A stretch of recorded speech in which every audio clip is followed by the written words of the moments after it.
Hi everyone, welcome into this week's my weekly CBS Fix. This week's Pasha is Pashas Shemos. In this week's Pasha, we are introduced to the greatest Jew of all time, Moshe Rabbeinu.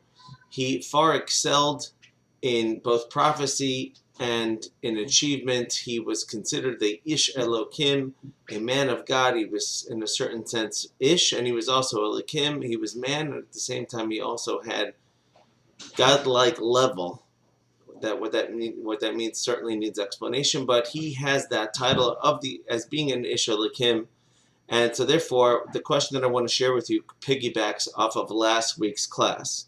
In case some of you by some small chance missed it, last week we were discussing why is it that we bless our children with the blessing of that God should make our children like Ephraim and Menashe. Why specifically them? And we offered and answered an answer that Ephraim and Menashe were the ones that grew up in exile. They grew up outside of the land of Israel. They grew up in Egypt, which was surrounded by idol worship and certainly all types of wicked forms of paganism and licentiousness. Many things that would deter a person from being a servant of Hashem. And they nevertheless excelled, and they had their father to help them grow, and as such, we bless our children as well. The obvious question should be, and this was bothering me all week, is that if we take one look at Moses, we all know that Moses got separated from his parents from the time he was a baby. He was put into the river, and who of all people found him? It was Paro's daughter. Paro's daughter brought him in and raised him as her own child, and Paro, the wicked person himself, raised the future savior of the Jewish people, which is just ironic, Hashem's sense of humor over there. And so the question should be said, if he became the Ish Elokim, the man of God, he far outshined even Ephraim and Menashe. And so therefore we should really give a blessing to our children that God should make our children like Moses, like Moshe. Not only did he outgrow them, but he didn't have the daily connection with his father and his mother the same way Ephraim and Menashe did. And so I think that the answer may be as follows. Rabbi Preschel gave me this idea as well.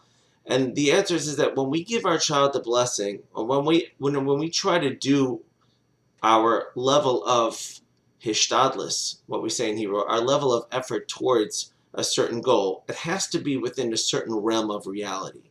Moses' life and Moses' success was beyond the realm of most people's ability to achieve, specifically because he was able to do it without having parents, and he nevertheless had this incredible success. He was on a completely different level, a completely different plateau. Ephraim and Menashe, they had the success that they had, but at the same time, it was at least dressed up in a realm of reality, in that their father, who was righteous, the son of Jacob, Joseph we're talking about, he was able to guide them. So between that and them being in Egypt, we give them that blessing. But to be like Moses, that so far exceeds anybody's possible expectations. And therefore, if you want to give somebody a blessing, the blessing should really be within that person's realm of reality. If a person wants to have bitachon, trust in Hashem, so if he goes out there and says, I'm going to make $1 billion today, yeah, but you only do something that brings you in $6.99 an hour.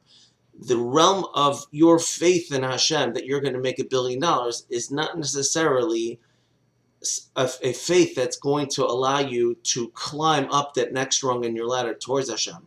But if you make $5.99 an hour, you have to say, you know what, I'm going to double my salary. I believe that I have the ability to do that. You're keeping, and if you get a blessing as such, it's a blessing that can take hold. It's a blessing that it's able, what we call in Hebrew, a klei kibul. It's something that it's a vessel that can now accept that type of blessing, because that is the realm that you are on. So I think this answers our question. Why Ephraim and Menashe, not Moses? Nevertheless, Maimonides does tell us that everybody can be a servant like Moses, and we do have that ability, but to bless our children with that blessing, we don't do. Have a great Shabbos. Thank you for listening.